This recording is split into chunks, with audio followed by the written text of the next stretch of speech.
Morning বন্ধুরা, কেমন আছেন আপনারা সবাই? আশা করি সবাই ভালো আছেন, সুস্থ আছেন। আমিও ভালোই আছি। আজকে রবিবার, সকাল এখন 8টা বাজে।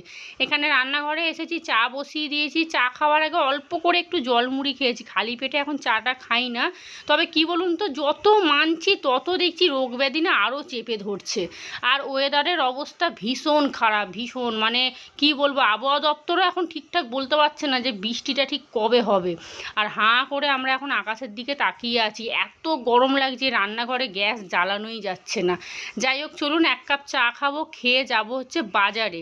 আজকে বাজারে অনেকটা সময় লাগবে, কারণ তিশানের আগামীকাল জন্মদিন। তো মাছ মাংস যা টুকটাক কেনার আজকেই কিনে রাখবো। আর কি বলুন তো, যেহেতু আমাকে সব কিছু করতে হবে, তাই আমি আমার মতোই করব। অনেকে আবার এই নিয়ে নকশা করে যে ফ্রিজের মাছ খেতে ভালো লাগে না, ফ্রিজের মাংস ছিবড়ে হয়ে যায়, তাহলে তুমি বাজার গিয়ে বাজারটা করে নিয়ে আসো। তার বেলা যাবে না বাবা, তার বেলা বলবে আমার তো ভালো লাগছে না, একদিন ছুটি পাই, তাও তো ঘরে থাকবো না।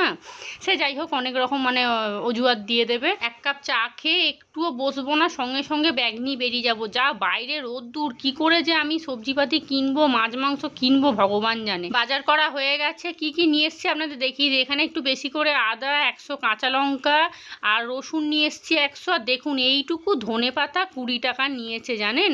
600 টাকা কিলো নাকি ধনে পাতা। আমি নিলাম ওই মাছের কালিয়া ডালে একটু একটু করেই দিয়ে দেবো আর কি। আর মাছ মাংস নিয়ে চলে এসছে, আর কিচ্ছু নিইনি, কারণ সবজিপাতি না আমাদের ওই সন্ধেবেলার বাজার থেকে নেবো। এখন মানে নিলে না প্রচণ্ড গলা কেটে দাম নিয়ে নেবে। এই মাংসটা আজকে রান্না করব, মাংসর ঝোল ভাত। আর এখানে মাছ নিয়ে এসছি, এটা আগামীকালের জন্য। সব ধুয়ে দেয় ফ্রিজে ভালো করে রেখে দেবো। মাংসগুলোকে এতক্ষণ ধরে দাঁড়িয়ে দাঁড়িয়ে ধুলাম, জানেন বাবা, কোমরে একবারে ব্যথা হয়ে গেছে একদম। যাই হোক, চলুন। ফ্রিজটা দেখছেন পুরো ফাঁকা, কিচ্ছু নেই। তবে কালকে পুরো ভর্তি হয়ে যাবে। আর দেখুন পনির এনে রেখেছি, পনিরের তরকারি করব, চিলি পনির করব ভাবছি। তিশান পনির খেতে ভীষণ ভালোবাসে। রান্নাঘরের কাজ একটুখানি এগিয়ে নিয়ে চলে এসেছি বাসি বিছানাটা গোছাতে। আমি কিচ্ছু করিনি, আগে বাজারে চলে গেছেন। এমনি দশহারা তো, মাছ মাংস সেরকম কিচ্ছু নেই। আর কাটাপোনা মাছই করব, সেটা তো পেয়ে গেছি, কিন্তু অন্য মাছ খুঁজছিলাম, মানে একটু পাবদা মাছ বা পমপ্লেট মাছ, কিন্তু পেলাম না। জানেন আজকে দশহারা না, বাজার পুরো ফাঁকা। আর এই দশহারাতে না অনেক বাড়িতে ভাত খায় না, বেশিরভাগ লোকই ভাত খায় না, কিন্তু আমার শ্বশুরবাড়িতে এরকম কোনো নিয়ম নেই। আর আমার শাশুড়িকে দেখি পুজো টুজোও করে না, তো সেই জন্য আমিও আর কিছু করি না। তবে ঠাকুরকে এমনি জল দিয়ে, দশহারা মানেই তো মা মনসার পুজো। আর আজকে যদি বৃষ্টি না হয়, ওরে বাপরে সর্বনাশ হয়ে যাবে, জানবেন তাহলে রেকর্ড হলো একদম। মানে দশহারায় শুনেছি ছোট থেকে বৃষ্টি না হলে নাকি সাপের প্রচুর বিষ হয়। বাসি বিছানাটা ঝেড়ে নিয়ে অনেকগুলো বাসি জামা কাপড় ছিল, সেই সমস্ত ধুলাম। আর এই দেখুন তিশানকে পাঠিয়েছিলাম চুল কাটতে, আর ওর চোখটা এখন অনেকটা ভালো আছে, জানেন, ওই ওষুধ খেতে আর ড্রপ দিতে। গতকালকেই তো ডাক্তারটা দেখিয়ে নিয়ে এসেছিলাম, তবে আমি জানি ড্রপ দিলেই ভালো হয়ে যাবে। অনেকটা ফোলাও কমে গেছে। এখানে ঘরটা মুছবো। জামা কাপড়গুলো দেখুন, গতকালের জামা কাপড় এখনও গোছানো হয়নি। আর এই দেখুন কন্টেনারগুলো এখন এরমভাবেই উল্টে পড়ে আছে, এগুলোকে আবার জায়গা মতো সব মশলা ঢেলে তারপরে সাজিয়ে রাখবো। মানে রান্নাঘরের ওই জায়গাটা একটুখানি পরিষ্কার করব আর কি। চাল ভিজিয়ে নিয়েছি, এখানে পেঁয়াজ কেটে নিয়েছি, টমেটো কেটে নিয়েছি। আর এই মিক্সির বাটির মধ্যে আদা, রসুন, গোটা জিরে, কাঁচা লঙ্কা নিয়ে নিয়েছি। এখানে মাংসর আলু কেটেছি। আর আজকে একদম অল্প করে মাংসর ঝোল ভাত করব। কালকে যেহেতু অনেক কিছু রান্না হবে, তাই তন্ময়কে বললাম যে আজকে একটু মাছের ঝোল ভাত করি, খেয়ে নাও। না বাবা, রবিবারে মাংস না হলে চলে? ও বাবা। যাই হোক, অল্প করে একটু মাংসর ঝোল ভাত করব। আর রান্নাঘরটা পরিষ্কার করা হয় না, জানেন, রান্নাঘরটা তো গতকালকে ভেবেছিলাম পরিষ্কার করব, শরীরে আর কুলাচ্ছে না। কি বলুন তো, একটু বৃষ্টি হলে তবুও দেখবেন কাজকর্ম করা যায় ঠান্ডা ঠান্ডায়, কিন্তু এই এত ভেজা ভেজা একটা গরম পড়েছে না। আর যখন 45 ডিগ্রি টেম্পারেচার উঠেছিল তখনও মনে হয় এত কষ্ট হয়নি, এখন এত কষ্ট হচ্ছে। আসলে কি বলুন তো, এই গরমটা না কেমন একটা সেই ভেজা ভেজা গরম, সেই ঘামটা কেমন চ্যাপচ্যাপ করছে, গা হাত পা জ্বালা জ্বালা করছে, এইরকম একটা ব্যাপার। যাই হোক, চলুন ঘরটা মুছে নিয়ে মাংসটা বসিয়ে দেবো। আজকে একটু শ্যাম্পু দেবো, যেহেতু গতকালকে ঘরদোর পরিষ্কার করেছি, তো মাথা না পুরো নোংরা হয়ে ভার হয়ে আছে, তাই আজকে আমাকে শ্যাম্পু দিতেই হবে। আর কালকে যেহেতু অত রান্না বান্না হবে, বাথরুমে অতক্ষণ বসে থাকলে হবে না, সময় চলে যাবে। বাবা একা সব কিছু করবো, জানেন তো। আর অন্য অন্য বছরে কি হয়, আমার বৌদিরা আসে তো, ওরা একটু হাতে হাতে কাজ করে দেয়, সবই মোটামুটি ওরাই করে দিত। ছোটো বৌদি বাসন টাসনগুলো মাজতো, বড়ো বৌদি খেতে দিত, মা ছিল। আর এই যা গরম পড়েছে, তিশানের জন্মদিনে না প্রত্যেক বছর বৃষ্টি হয়, আমার মনে হচ্ছে এবছর আর বৃষ্টি হবে না। ঘরদোর মোছা হয়ে গেছে, তিশানকে বললাম স্নান করে নে, ও পুজো দেবে, আর এখন বলছে আমি দেবো না। জানেন, আমাকে প্রথম বললো যে হ্যাঁ আমি পুজো দিয়ে দেবো, এখন বলছে না তুমি দাও। এদিকে মাংসটা ভালো করে কষিয়ে নিয়েছি, আর এই মাংস কষাটা খেতেই বেশি ভালো লাগবে, কিন্তু জল তো ঢালতেই হবে, নাহলে ভাত খাওয়া হবে কি দিয়ে।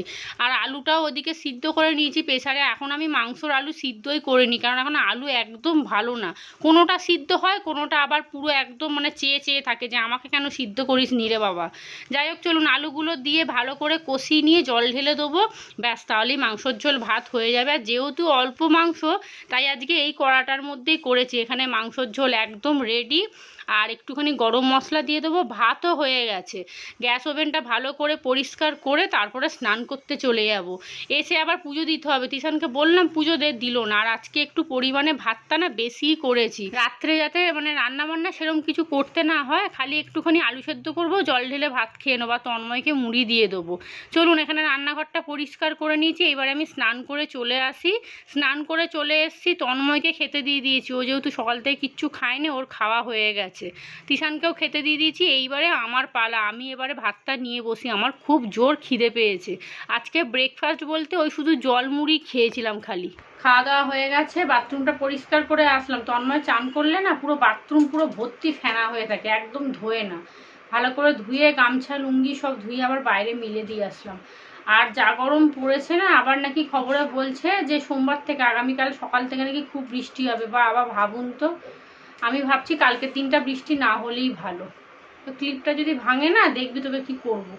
নতুন ক্লিপটা যে কিনে নিয়ে এলাম, দেখলেন না মেলা থেকে, ক্লিপটা ভেঙে দিয়েছে। বিছানায় শুয়ে আমি ফোন দেখছিলাম, ক্লিপের ওপরে এমনভাবে বসেছে পুরো ক্লিপটা মচকে গেছে। তুমি হাতের মাঝখানে রেখেছি ইচ্ছা করে? হ্যাঁ, তা তুই দেখবি না, কত বড় ক্লিপটা রেখেছি, আর এমনভাবে হাত রেখেছে পুরো একদম দুয়াতখানা, একবার খালি মাথায় দিয়েছি ক্লিপটা।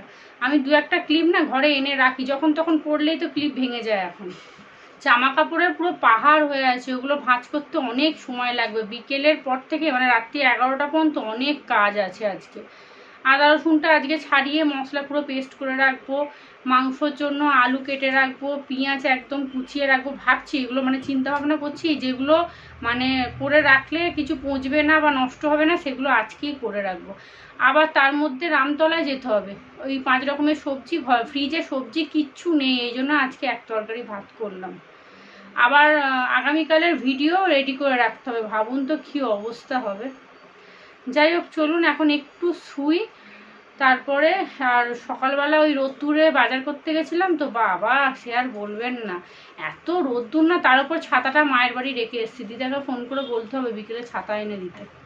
মানে যতটা কাজ এগিয়ে রাখা যায় আর কি, সেগুলো সমস্ত করেই রাখবো, ভোরবেলা উঠে শুরু করে দেবো। আর মা আসবে, বাবা বললো শরীরটা যদি ভালো লাগে তাহলে আসবে, মানে বাবার তো সবসময়ই শরীর খারাপ, তো যদি শরীর ভালো থাকে তাহলে আসবে, না হলে বললো আসবো না। দেখছেন কেমন ঘামছি, আর এই গরমে স্নান করে এসে মুখে ক্রিম দিয়েছি, আর এই যে ঘামছি না, মুখ পুরো কালো হয়ে যাচ্ছে। ও মরুক গে বাবা, আর ভাল লাগে না, যতক্ষণ না বৃষ্টি হবে জানেন তো চোখ মুখের অবস্থা এরকমই হয়ে থাকবে। আর ভাবলাম একটু বেসন দিয়ে মুলতানি মাটি আর একটুখানি টক দই দিয়ে একটা ওই প্যাক মতো বানিয়ে রাখবো, ফেস প্যাক, ওটা প্রতিদিন একটু একটু করে মাখবো। ধুর, আর মাথা থেকে বেরিয়েই যায়, আর এত গরমে ফেস প্যাক মাখলেও কিচ্ছু হবে না যতক্ষণ না বৃষ্টিটা শুরু হবে। যাই হোক চলুন, এখন একটু শুই, বাইরে এখনো জামা কাপড় আছে, সেগুলো আবার বিকেলবেলা এনে ভাঁজ করতে হবে। এখানে তো পুরো পাহাড় হয়ে আছে একদম, গতকাল জামা কাপড় ভাঁজ করা হয়নি, আবার আজকের তো মানে বাইরে যা গরম, নাইটিগুলো সব শুকিয়ে গেছে জানেন। গুড ইভিনিং, সন্ধ্যা এখন 6:45 বাজে, জামা কাপড় যা ছিল সব ভাঁজ করলাম দাঁড়িয়ে দাঁড়িয়ে। তিশান সন্ধে দিয়ে দিয়েছে, জামা কাপড় ভিজে কিচ্ছু নেই, শুধু দুটো প্যান্ট আছে, ওটা কালকে মিলে দেবো। আর মা এসছে, মা কত কি এনেছে আজকে। এই দেখুন, এখানে একটা পাবদা মাছ ভাজা নিয়ে এসছে, এটা আজকে আর করবো না, কালকে যখন তিশানের মাছের ঝাল করবো এটা দিয়ে দেবো। আর এখানে নিয়ে এসছে পাবদা মাছের ঝোল, এটা করেছো মা বাড়িতে? এটা করেছে, ঝোলটা রাত্রিরে খেয়ে নেবো। আর এখানে আমার বড় বৌদি আসবে আজকে ঠিক ছিল, আর আসেনি বলে অনেক রুটি করে ফেলেছে, তাই মা নিয়ে চলে এসছে, 10খানা রুটি আছে। আজ রাত্রিরে রুটি তাহলে করতে হবে না, আমি এই আটা মাখতে বসতাম, আমি ভাবলাম আটাটা মেখে রেখে যাবো, এসে একটু তরকারি আর রুটি করবো, ব্যাস, এনেছে এখন দরকার নেই, খালি এসে একটু আলু চচ্চড়ি বা একটু ডিমের তরকারি করে নেবো, তাহলেই হয়ে যাবে। আর এই ভাজা মাছটা, ঝোলের মাছটা আগে ফ্রিজে রেখে দিই, নাহলে না নষ্ট হয়ে যাবে, পচা গরম পড়েছে। এখানে মাছ, মাংস, মাছের মাথা সব একদম রেখে দিয়েছি, ধুয়ে ধায়ে রেখেছি মাছ আর মাংস। তবে মাথাটা মা নিয়ে এসছে, মাথাটা আমি পাচ্ছিলাম না বাজারে, একটা বড় দেখে মাথা নিয়ে এসছে, এই মুগ ডালে দেবো বলে। আর এখানে আদা রসুন সব কাটা হয়ে গেছে, এটা আমি ঘুরে আসি আগে বাজার থেকে, এসে মশলাটা করব, আলু ছুলে রেখে দেবো, অনেক টুকটাক কাজ করব। রুটিগুলো না হটপটে রেখে দিলে ভালো হয়। মা তোমার একটা নতুন কৌটো আছে, নিয়ে চলে যাবে। তিশান একটু আগে বললো মা তোমরা চলে যাও, আমি যাব না, আমরা বেরোবো তালা দেবো, তখন বলছে মা আমি যাব। এরম করলে দেরি হয় না বলুন তো? যাই হোক চলুন, আর তন্ময়ের আস্তে আস্তে অনেকটা দেরি হবে, তো ওই রাত্রিবেলা বললাম তো পান্তা ভাত খাবো, আর ওই রুটি তো আছেই তার সাথে। এইটাই নিয়ে নাও, রংটা বেশ সুন্দর। কলগুলো কাকা টিকবে তো? এই কলগুলো কল খারাপ হলে 40 টাকা খরচ, ঘরে নিজে গিয়ে লাগিয়ে দেবেন। ভালোই আছে, 20 লিটার। কমাইলে না তো? আমি নিয়েছি রে ভাই, বেশি দাম নেই। ধরো লিখো না, না ধরো। ভালো হয়েছে, ভালোই হয়েছে, হ্যাঁ ভালোই হয়েছে, বড় আছে। চলো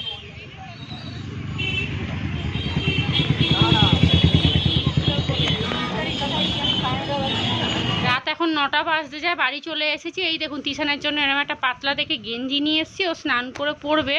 আর কি বলুন তো, জন্মদিন তো, একটু নতুন গেঞ্জি না হলে কেমন একটা লাগে। আর জিন্সের প্যান্ট অনেকগুলো আছে, ওখান থেকেই ওকে বলবো একটা পরে নিবি, তাহলেই হয়ে যাবে। সেদিক ঘুরতে ঘুরতে অনেকটা সময় চলে গেল, এখনও অনেক কাজ বাকি আছে টুকটুক করে। আর এই দেখুন এই ড্রামটা কিনে নিয়ে এসছি, জানেন হঠাৎ করে দেখলাম এরকম দুখানা সাজানো আছে, মায়েরও বেশ পছন্দ হলো, আর বেশ বড়, জানেন দামটাও খুব কম নিল।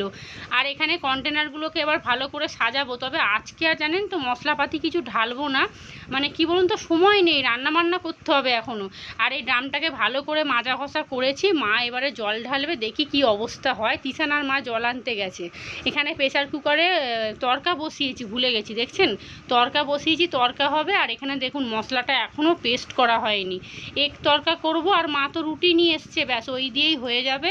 আর একটুখানি ভাত আছে দেখি, আর একটু আলু সেদ্ধ করব। আমি ভাবছি পান্তা ভাত খেয়ে নেবো, দেখছি কি করা যায় দেখি। তো এখানে একটু চা বসাচ্ছি, বিকেল থেকে একবারও চা খাইনি, জানেন মাথা পুরো ধরে আছে। আর এই দেখুন মিক্সির এই বড় বাটিটা বার করেছি, একেবারে আদা রসুন বেশি করে কাঁচা লঙ্কা পেস্ট করে নিচ্ছি, যেহেতু অনেকটা মশলা থাকলে অসুবিধা নেই, আমারই সুবিধা, বরঞ্চ আরও 2-3 দিন হয়ে যাবে। আর আপনাদের বলছিলাম না একটু চা পাতা নিয়ে আসবো, এখানে একটু ভালো চা পাতা 100 নিয়ে এসেছি, বেশি নিয়ে আসিনি। এটা খেয়ে আগে দেখি, যদি মনে হয় যে হ্যাঁ চা পাতাটা ভালো, তাহলে আরও 100 নিয়ে আসবো। রান্না বান্না বলতে শুধু তরকারি হবে, তবে টুকটাক কাজ অনেক আছে, জানেন কিছু সবজিপাতি কাটতে হবে, তারপরে মশলা করব, তারপরে ফ্রিজটাকে একটুখানি পরিষ্কার করব। আর আসার সময় দুধও একেবারে নিয়ে চলে এসেছি, মানে কালকে সকালে আমাকে আর বেরোতেই হবে না, যদিও বেরোই না তাহলে আমার আর রান্না বান্না হবে না একদম। এখানে তরকা রেডি হয়ে গেছে, এখানে মশলাটাও পেস্ট করে নিয়েছি। আর দেখুন কাঁচা লঙ্কাগুলো পেস্ট হয়নি দেখছি ভালো মতো, তবে আদা রসুন একদম মিহি পেস্ট হয়ে গেছে। এখানে মা বাসনগুলো মেজে দিয়েছে, মাও টুকটুক করে হাতে হাতে কাজ করে দিচ্ছে। আর ড্রামটা জানেন কলটা পুরো ফুটো, জল পড়ছে হুড়ুর করে, ওটাকে রেখে দিয়েছি, ধুর মন খারাপ হয়ে গেল। এখানে খাবার দাবার নিয়ে বসে পড়েছি। চলুন আজকের ব্লগটা এখানেই শেষ করে দিই, অনেক রাত হয়ে গেছে, 11টা বাজে। তো সবাই ভালো থাকবেন, সুস্থ থাকবেন, সাবধানে থাকবেন। আজকের মতো সবাইকে টাটা।